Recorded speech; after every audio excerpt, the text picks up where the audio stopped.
Hey, what's happening, guys? Dan Darrow here with another Options and Play video update.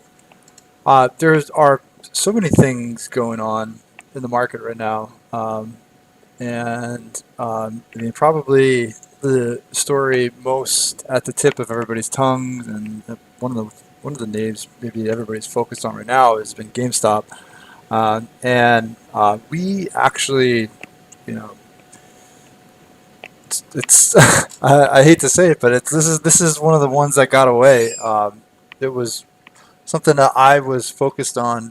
I have been focused on for a little while, and I was definitely focused on it coming into 2021 because I was really keen on participating on the holiday sales update, which I thought was going to be pretty important. I knew the whole story behind the activists. I knew the whole story about the short interest, and I thought the holiday sales would have been the spark. What what what kind of threw me for a loop was just like the timing of the holiday sales, which was before I was able to get involved, and then the relative like lackluster performance in like the couple days right after it, which just kind of like threw a little bit of like a curveball. It was like these 2 days didn't really do a whole lot. Um, so just the way it played out didn't kind of surprised me, and unfortunately, an idea I had went by and worked just remarkably well um, without me really participating, without us really participating. So that unfortunately it happens, right? Like this is just part of like trading, is that sometimes there's going to be trades where you just for whatever reason they do exactly what you want, but either you're not involved or you got out too early, right? And this was just one of those. Um, what I will say though, from like a trade perspective, there are lessons here, and I feel like it highlights one of the great things about options GameStop, right? It's like how you can participate in moves like this, right? And you know, GameStop is only like at points it was 20, 30, 40, $50 stock, so it wasn't as expensive as like say some of like the 500,000, 2,000, 3,000 point stocks, right? But what's nice about this is that um, when you have like these lower price stocks and they have like these epic moves, sometimes the options can be really underpriced based off the potential, right? So like GameStop has had periods where it's had like really substantial runs, but then it goes into consolidation and then you get the explosion, right? So stocks that maybe don't have a history of big moves, when they get these huge moves, I mean, it just seems like the options are just so ridiculously underpriced.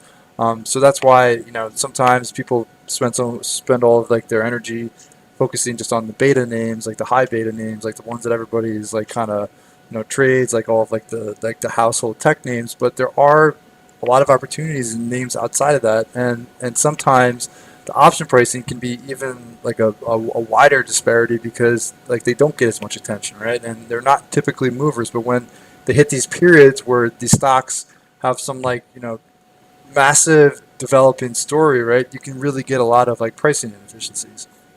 Um, One of the other things too I kind of wanted to highlight is just defined risk, right? So I personally don't like selling naked options. I know people do, and I know a lot of people can do it profitably. But one of the things that I struggle with is like defining my risk profile, right? And like GameStop, I mean, hopefully this didn't happen to anybody, but like had you sold naked options, like how do you define your risk? You say, okay, this past Friday the stock had a 50 some odd 50-60% move and hit 75. People say, oh, it's too big, right? And I'm going to sell some upside calls because the premiums are high. The move was too big, but that's really not like quantifying the risk, right? Because today it went up to 160, right? So it's like defined risk is one of the best things about options. It's like if you pay $2 for options, your max loss is $2. But if you sell calls for $2, theoretically your upside could be unlimited if the stock keeps running, right? So one thing to really be mindful of, especially in like a crazy tape where things are flying around and volatility is crazy, crazy, crazy high in some areas, is that you really need to be mindful of your risk, right? Like, so if you're selling premium, you need to be mindful of what you may be risking. Selling call spreads, if you wanted to like if you wanted to quantify your risk better, at least if you're selling spreads, you cap your upside or you cap your potential downside, right?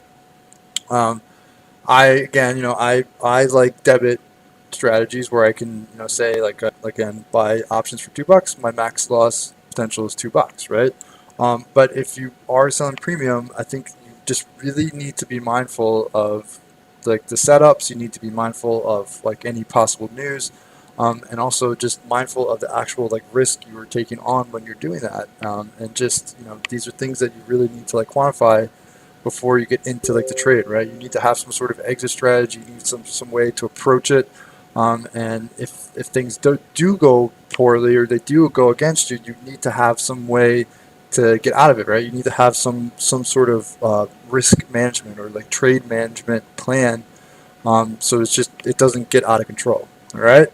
Um, so, again, like I hope most everybody was on the right side of this, but I'm sure that, for some people, they, especially after the way Friday played out, they were on the wrong side of it. But it's just, it's a good lesson that you need to have like risk thresholds. You need to have like plans that manage trades. You need to like know what you're getting involved.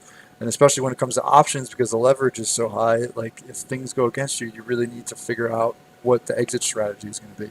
All right. That being said, I think it's going to be an absolutely wild couple weeks, wild month. I mean, it already has been, and I mean the news hasn't even really started for the week, so should be a lot going on. Should be a lot of trade opportunities. I'm looking forward to it. All right.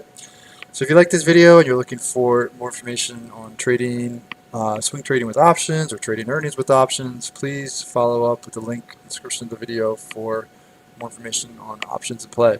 I hope you have a wonderful night. Stay well, and I will talk to you all tomorrow.